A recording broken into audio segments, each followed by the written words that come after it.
சிவா, என்ன யோசிச்சுட்டு இருக்கீங்க? நடக்க போற பூஜையை பத்தி தான் யோசிச்சுட்டு இருக்கேன் அயலி. அக்கா என்ன தத்தெடுத்துக்க போறதா சொன்னது நல்ல விஷயம்தான். எனக்கும் அதுல ரொம்ப சந்தோஷம்தான். ஆனா இதனால குடும்பத்துல பெரிய ப்ராப்ளம் வருமோன்னு தோணுது. இதுக்கப்புறமும் புதுசா பிரச்சனை வர எதுவும் இல்ல.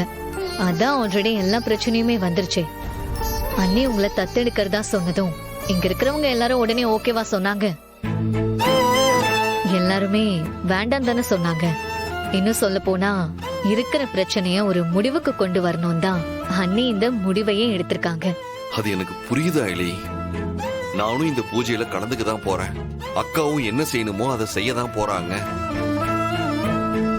இருந்தாலும் இதால சந்தோஷமா இருக்க போறது நீ, நான், அக்கா, மாம்சு, நம்ம 4 பேர் மட்டும்தான். ஆனா மத்தவங்க எல்லாருக்கும் வெறுப்பு தான் இன்னும் அதிகமாகும். நீங்க ஏன் அந்த மத்தவங்கள பத்தி யோசிக்கிறீங்க? இல்ல நான் தெரியாம தான் கேக்குறேன். அவங்க எல்லாம் மாறுவாங்கன்னு உங்களுக்கு தோணுதா? உங்களை வேணா மாத்துவாங்களே தவிர அவங்க கண்டிப்பா மாற மாட்டாங்க. அப்படி இருக்கும்போது நீங்க அவங்கள நினைச்சு கவலைப்படுறதுல அர்த்தமே கிடையாது.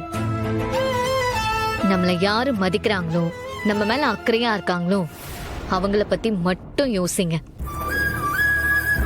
அண்ணி நம்ம மேல வச்சிருக்கிற பாசத்துக்கும் மரியாதைக்கும் நாம அவங்களுக்கு உண்மையா இருந்தாலே போதும்.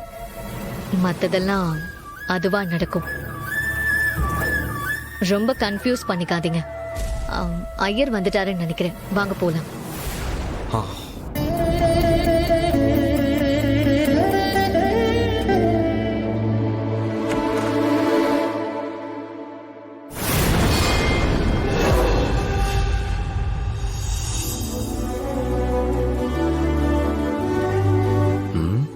என்னடா ஒரு நாள் வீட்ல இல்ல, அதுக்குள்ள என்னென்னமோ நடந்துருச்சே. அக்காவுக்கு உன் மேல பாசம் இருக்குன்னு தெரியும். அதுக்காக இப்படி ஒரு முடிவு பண்ணு நான் சத்தியமா நினைச்சு கூட பார்க்கல. இந்த சந்திரமுகிக்குள்ள ஒரு அம்பி இருக்கதான் சேரால. என்ன மாம்சு, சந்திரமுகிக்குள்ள அம்பியா? உங்க காம்பினேஷனே நல்லா இல்லையே. நானே எப்பயாவது ஒரு தடவை தான் இந்த மாதிரி எல்லாம் சொல்லுவேன். அத பிடிச்சிருக்கோ பிடிக்கலையோ அத அப்படியே அக்செப்ட் பண்ணிக்கணும்.